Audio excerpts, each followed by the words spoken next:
मैं डॉक्टर के L Meena, assistant professor in geography, government college Rajgarh. आज हम बात करेंगे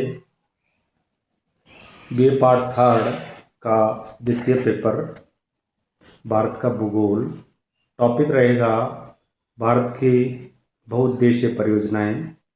भारत की महत्वपूर्ण बहुउद्देशीय परियोजनाओं में हमने पूर्व में चर्चा की है चंबल घाटी परियोजना, दामोदर घाटी परियोजना।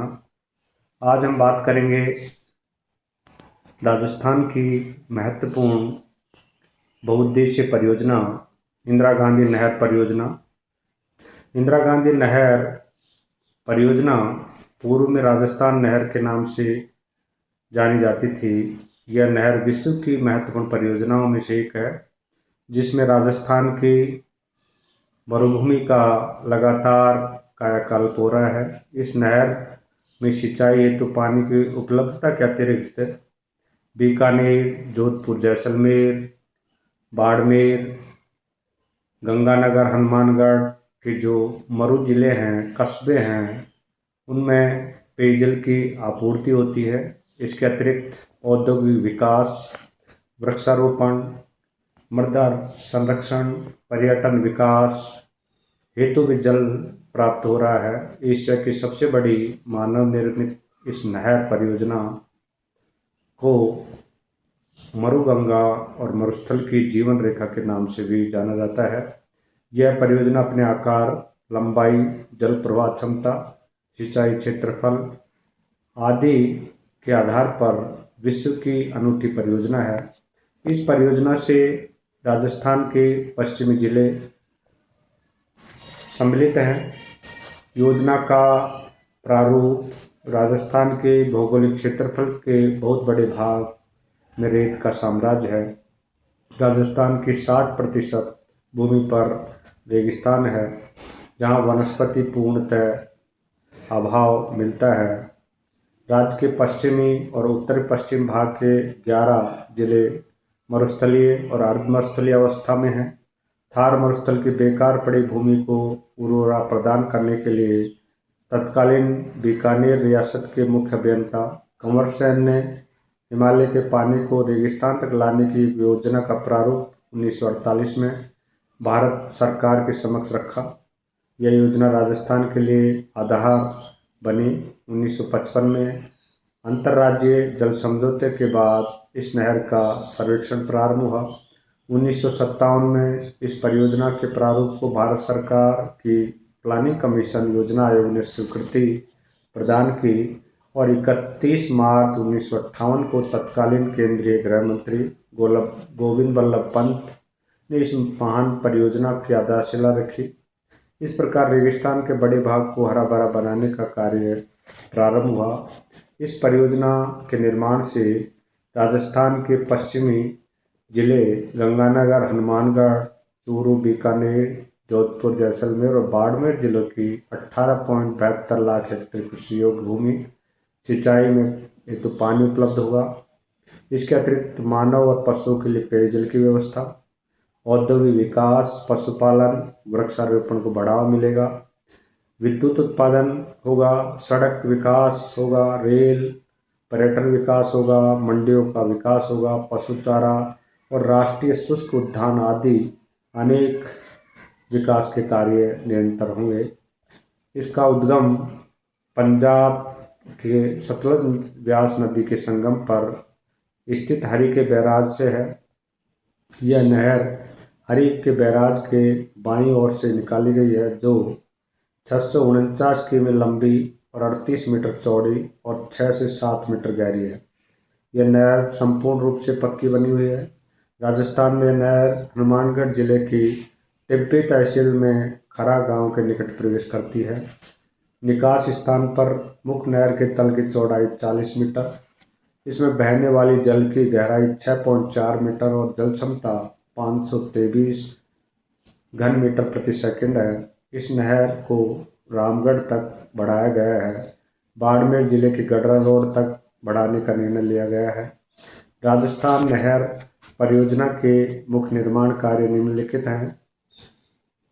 ए है पहला राजस्थान फीडर, जो 204 किमी में निर्माण, राजस्थान की मुख्य नहर का निर्माण, इंदिरा गांधी नहर की 9 शाखाएं और 21 उपशाखाएं और वितरित नहरों का निर्माण, लिफ्ट नहर का निर्माण व्यवस्था 6 लिफ्ट हैं, विद्युत ग्रह का निर्माण 2 विद्युत ग्रह और 2 लघु विद्युत ग्रह। राजस्थान का जो इंदिरा गांधी नहर का हम मानचित्र में देखें तो ये सतलज और ब्यास के हरिके बैराज से निकलकर ये नहर पाकिस्तान के सीमावर्ती जिले, राजस्थान के पश्चिमी मरुस्थलीय जिलों के सीमा के पास पास हनुमानगढ़, गंगानगर, बीकानेर और चूरू और बाड़मेर, जोधपुर में यह नहर फैली हुई है, जिसमें कुछ लिफ्ट परियोजनाएं भी हैं। जहां पर क्षेत्र ऊंचा है वहां पर सिंचाई लिफ्ट परियोजनाओं के द्वारा होगी। राजस्थान का जो फर्स्ट वो है स्टेट, वो है राजस्थान फीडर। पंजाब से ब्यास और सतलज नदी के संगम पर हरिके बैराज से इंदिरा गांधी नहर के पानी की आपूर्ति के लिए 204 किमी नहर बनाई गई है, जिसको राजस्थान फीडर। इसका 167 किमी भाग पंजाब हरियाणा में और शेष 37 किमी राजस्थान में है, सीमा में है। इसका कार्य प्रथम चरण में पूरा हो चुका है। दूसरा है राजस्थान मुख्य नहर, इंदिरा गांधी मुख्य नहर। यह नहर राजस्थान फीडर से जुड़ने के बाद 445 किमी लंबी है, जिसकी तली 38 मीटर और ऊपरी भाग 67 मीटर चौड़ा है। इस नहर पर प्रति सेकंड 523 क्यूबिक मीटर पानी बहता है। प्रथम चरण में 183 किमी मुख्य नहर और 2945 किमी वितरित नहरों का निर्माण हुआ, जबकि द्वितीय चरण में 256 किमी मुख्य नहर और 5830 किमी लंबी वितरित नहरों का निर्माण हुआ। तीसरा है शाखाओं और उपशाखाओं का निर्माण। इंदिरा गांधी नहर परियोजना विश्व की एक बड़ी परियोजना है, जिसकी नहर प्रणाली की लंबाई 9060 किमी, नहर और नालियों की कुल लंबाई 64,000 किमी और इससे 12,38,000 हेक्टेयर पर सिंचाई का नहर का कार्य पूर्ण हो चुका है। लिफ्ट परियोजना ऊंचे सुदूर अगम्य भागों में पानी पहुंचाने के लिए 6 लिफ्ट परियोजना है। प्रथम चरण में बीकानेर लूणकरसर नहर बनाई गई है। शेष नोहर पर सावा, Bikaner, Gajner, Kolayat lift system, Phalodi lift system, Pokhran lift system के निर्माण कार्य भी हुए। इस परियोजना से सूरतगढ़ और अनूपगढ़ में 13,000 मेगावाट के 2 विद्युत ग्रह बनाए गए हैं। सागरमल, गोपाव और डीगा शाखा से भी जैसलमेर जिले में खुशहाली बढ़ेगी। लाठी क्रम के क्षेत्र में मोहनगढ़ के गांव में भी 90 किमी लंबी शाखा से जैसलमेर के सेवन घास का एक समृद्ध भंडार बढ़ेगा। इस तरह से वर्तमान में इस नहर क्षेत्र में 1600 करोड़ रुपए का कृषि उत्पादन किया जा रहा है। परियोजना का क्या प्रभाव पड़ेगा?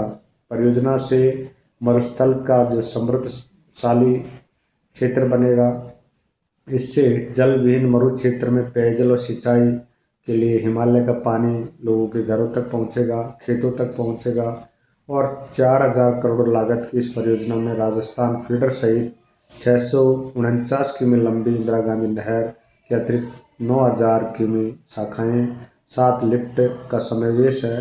इस परियोजना का कुल सिंचित क्षेत्र लगभग 20 लाख हेक्टेयर है। इस नहर में से मरु जिले पश्चिमी राजस्थान के गंगानगर, हनुमानगढ़, चूरू, बीकानेर, जैसलमेर, जोधपुर और बाड़मेर के कृषि क्षेत्रों में सिंचाई की सुविधाएं उपलब्ध होंगी। इससे कृषि का उत्पादन बढ़ेगा, किसानों की समृद्धि बढ़ेगी। सिंचाई से मरुस्थलीय क्षेत्रों में फसल प्रारूप भी परिवर्तित होगा। जो फसलें हैं, नकदी फसलें हैं, उनका बढ़ावा होगा। इससे यहाँ की चना, गेहूँ, मूंगफली, कपास, फलों का उत्पादन बढ़ेगा। नहर क्षेत्र में कृषि विस्तार कार्य के अंतर्गत उर्वरक की खपत बढ़ेगी। दूसरी ओर कृषि विकास के अलावा नहर परियोजना में वृक्षारोपण बढ़ेगा। नहरों के द्वारा जल वितरण से मरुस्थल में नमी की मात्रा बढ़ेगी। बालू का जो हर वर्ष उड़ती है उसका स्थिरीकरण होगा, रेगिस्तान का प्रसार रुकेगा, इंदिरा गांधी नहर के पानी से विद्युत उत्पादन भी किया जाएगा और विद्युत उत्पादन के साथ साथ नहर से अनेक सिंचाई परियोजनाएं, अनेक सिंचाई सिंचित सुविधाएं मिलेंगी। इसके अलावा इसके नकारात्मक प्रभाव भी रहेंगे क्योंकि भूमिगत जल स्तर ऊपर उठने से यहाँ पर दलदल वाटर लॉगिंग की समस्या भी पैदा होगी। भूमि में जिप्सम के प्रभाव से सेम की समस्या बढ़ेगी। परिणाम स्वरूप जलमग्न भूमि में लवणता खारेपन भी बढ़ेगा और 1/3 भूमि बंजर हो गई है। सेम के प्रभाव से हनुमानगढ़, सूरतगढ़, गंगानगर के सैकड़ों बीघा जमीन बेकार हो गई। सिंचाई सुविधाओं के विकास ने क्षेत्र में जैविक विविधता में भी परिवर्तन किया है। खेजड़ी बबूल के स्थान पर इजरायली बबूल, यूकेलिप्टस शीशम ने ले लिया है।